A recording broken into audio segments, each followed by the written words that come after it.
यहाँहरू सम्पूर्णमा नमस्ते।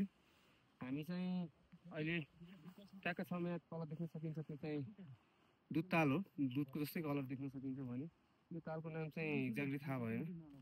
र यतापट्टि देख्न सकिन्छ यो हाम्रो धर्मकुण्ड हो भने यो चाहिँ हाम्रो ट्याक्क गोसाई कुण्ड जस्तै नै हो। यो कुण्डहरू त्यस्तै नै होला। हामीले अलिक हिस्ट्री चाहिँ ट्याक्क एक्ज्याक्टली थाहा छैन हामीलाई चाहिँ। भने हामी यहाँसम्म आउनलाई म थोरै जानकारी दिन चाहन्छु हजुरहरूलाई। यहाँसम्म आउनलाई हामीले गम्बडीदेखि बाइकमा आएको। हामी चाहिँ बाइकमा सङ्खिलीसम्म आएको। सङ्खिली बाइक राखेर हामी बेलुकै 3 बजीतिर पुगेका छौँ। हामी त्यहाँबाट तलको बाटो आउनुपर्ने, खास यता दारमा जाने बाटो हुँदै आउनुपर्ने हो।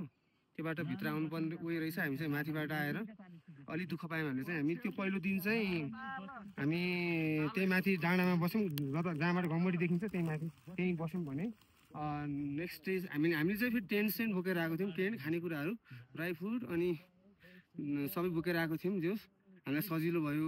पहिलो दिन हामी त्यहाँ बस्यौँ भने अर्को दिन हामी त्यहाँबाट हिँडेर आएर त्यहाँबाट ओह्रालो झरेर यहाँ तल यो दुध दहको यो दुध कुण्डको बेस क्याम्पमा हामी त्यहाँ बस्यौँ।